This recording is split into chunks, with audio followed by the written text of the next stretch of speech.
dijadikan printing, cap dan sebagainya, satuannya bukan filosofi kehidupan, tapi satuannya sudah meteran. Berapa meter dia memproduksi, hubungannya sudah hubungan perumpamaan. Nah, Bapak Ibu sekalian, jawaban atas pertanyaan Asosiasi Batik waktu di Prajamukti disampaikan kepada Pak Sek, kepada Bapak Ibu Kepala Dinas Badan Kantor.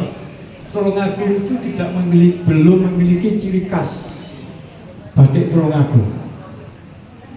Jogja itu sudah ada namanya batik apa Bu Bapak? Gunungan Segoro Amarta. Itu Jogja. Kemudian di Kulon mana ya? Kulon Progo punya batik khas namanya adalah Keblek Renteng. Tulungagung namanya apa? Nah, BWRI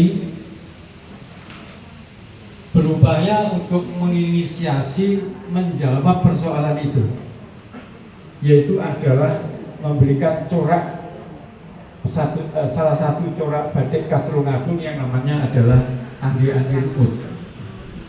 Tentu Bapak Ibu sekalian, andi-andi lumut itu adalah gagrak Tulungagung.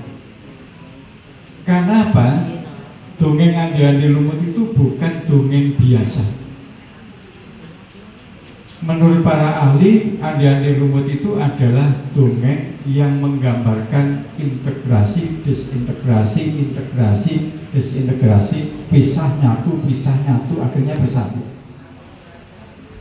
Yang digambarkan adalah ketemunya Galuh Chandra Kelana dengan Indu Kertopati. Pisah nyambung, pisah nyambung, pisah nyambung. Dan sejarah kita sampai kemudian Nusantara itu menjadi satu ya karena disintegrasi, integrasi, disintegrasi, integrasi. Jadilah Nusantara. Sehingga cerita Panji yang namanya Andi-andi lumut salah satunya bukan cerita biasa. Cuman kita menggunakan Bapak Ibu sekalian cerita batik andi-andi lumut yang Bapak Ibu agem menika itu nanti rencananya akan dilansing oleh Bapak Bupati. Yang kemarin rencananya tanggal 20 tapi ditunda sampai dengan pengumuman lebih lanjut. Mengapa ditunda? Karena ada rapat masing-masing beberapa OPD Bapak Ibu sekalian kemarin untuk melansing batik andi-andi lumut itu butuh landasan hukum. Nah, karena butuh landasan hukum maka ini ditunda. Setelah itu nanti landasan hukumnya itu sudah disiapkan, maka Bapak Bupati akan melansing itu. Dan beliaunya juga berkenan untuk melakukan lansing. Bapak Ibu sekalian, cerita andi-andi lumut ini sekali lagi kita jadikan sebagai ciri khas batik Tulungagung, salah satu ciri khas batik Tulungagung, karena dongeng andi-andi lumut gagrak Tulungagungan ini memang memiliki ciri yang khas dibandingkan dengan dongeng andi-andi lumut yang lain. Yang saya Bapak Ibu, dongeng andi-andi lumut itu terkenal di Asia Tenggara. Di Solo ada, di Dayak ada, di Tulungagung ada, di Kediri ada. Tetapi yang spesifik di Tulungagung itu ada yang paling unik di antara yang lain, yaitu yang pertama ditemukan pohon andi-andi lumut di bekas Merowo Sapet, Desa Majan, Kedungwaru. Bapak Ibu sekalian, 200 tahun Tulungagung itu mendapatkan nama Kabupaten Krowo. Kenapa? Karena memang Tulungagung dulu itu saya geografis ada daerah Rama Purba. Rawa Rembang sudah jadi sawah, rawa bening dicampur darat Becule sudah jadi sawah, tapi yang masih bertahan menjadi rawa itu adalah rawa Sapet di Desa Majan. Nah, di situ ada ratusan tahun pohon andi-andi lumut yang dalam bahasa Latinnya adalah Antidexma gaissemilla, Bapak Ibu sekalian, itu hidup ratusan tahun dan disakralkan oleh penduduk. Bapak boleh tindak ke sana. Kami PBRI sudah melakukan beberapa kali sarasian dengan para ahli arkeolog, kemudian beberapa sejarawan. Memang pohon andi-andi lumut itu langka dan baru di Tulungagung ini ditemukan ratusan tahun usianya dan disakralkan di sana. Pohonnya luar biasa bagus, Bapak Ibu sekalian. Pohon andi-andi lumut ini yang digambarkan di dalam batik itu. Dan satu lagi adalah andi-andi lumut itu dongengane khas Tulungagungan. Runo ana putri kang unggah-unggahi, itu tradisi khas Tulungagung. Tidak ada Tuban, Malang, Blitar, Kediri, Galek itu putri itu unggah-unggahi kakung, itu enggak ada.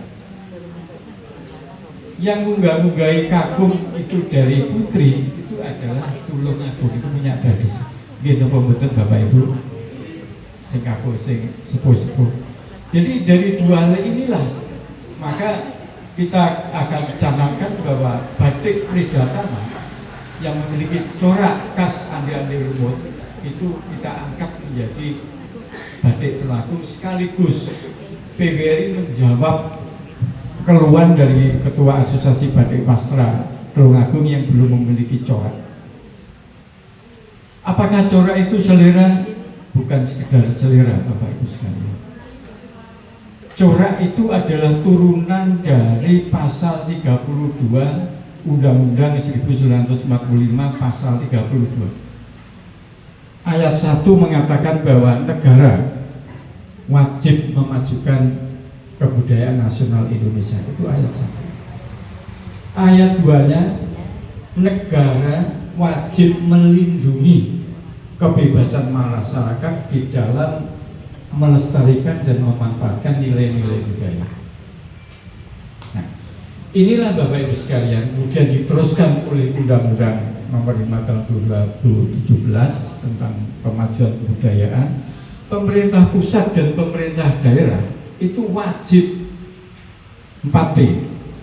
4P itu adalah P pertama adalah perlindungan, P kedua adalah pengembangan, P3 adalah pemanfaatan, P keempat adalah pembinaan. Wajib. Jadi Bapak Bupati, kita semuanya masyarakat pemerintah daerah Tulungagung itu wajib melindungi nilai-nilai budaya ini. Kandungan nilai budaya inilah kemudian yang kita pakai sebagai corak Bapak Ibu sekalian. Sekaligus menjawab pertanyaan dari Ketua Asosiasi. Kami sudah membuat PBRI sudah menyampaikan beberapa konsep batik khas Tulungagungan. Kalau Jogja itu ada 1, kalau Tulungagung banyak banget yang tidak dimiliki oleh daerah yang lain. Salah satunya adalah batik andi-andi lumut Gagrak Tulungagungan. Yang kedua adalah batik Gajah Mada. Mana itu? Abu Mansur itu kan? Gajah Mada. Tawangsari. Tawangsari. Jadi batik khas Tawangsari. Ada sejarahnya, itu adalah pengembangan agama Islam oleh Kiai Abu Mansur. Itu adalah memiliki sejarah nilai-nilai budaya yang harus kita angkat. Kemudian ada lagi sejarah Islam berikutnya adalah Surontani yang melakukan perlawanan Belanda. Ini juga kita jadikan sebagai corak batik khas Tulungagungan. Ada lagi yang namanya adalah batik Banjaran. Kenapa? Karena ada masyarakat Banjaran yang ada di Tulungagung yang memiliki satu inisiatif kreativitas dalam mengembangkan kerajinan emas dan perak. Kemudian juga ada namanya batik Madura. Kenapa? Karena masyarakat Madura di Tulungagung itu memiliki inisiatif yang luar biasa. Bayangkan di Madura itu tidak ada loh soto Madura, nggak ada loh di Madura itu soto apa? Sibuk. Tetapi di Tulungagung masyarakat Madura bisa menginisiasi yang namanya adalah Soto Madura. Masyarakat Madura juga menginisiasi namanya adalah apa tadi? Batik Maduran. Sibuk dan seterusnya, Bapak Ibu sekalian. Ada lagi satu Lawatan. batik corak Tulungagung, yaitu adalah Lawatan.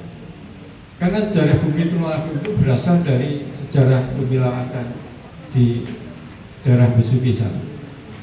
Ada lagi satu adalah batik khas Ngrowo, bumi Ngrowo.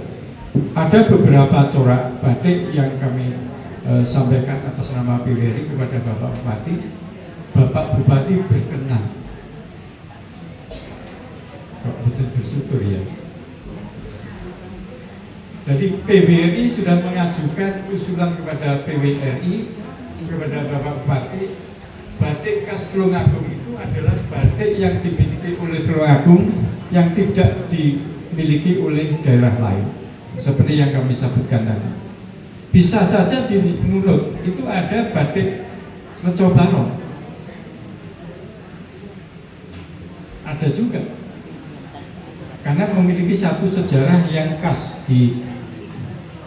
Nah, ini sudah kita sampaikan atas nama PWRI kepada Bapak Bupati.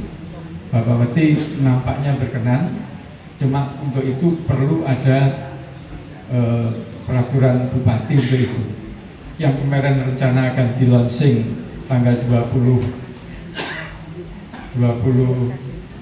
April. 20 April ya Bapak Ibu. Akhirnya ditunda, nggak tahu nanti apakah di awal Mei atau pertengahan Mei. Nah, demikian Bapak Ibu sekalian yang terkait dengan masalah badik. Terima kasih Bapak Ibu sudah berkenan untuk itu.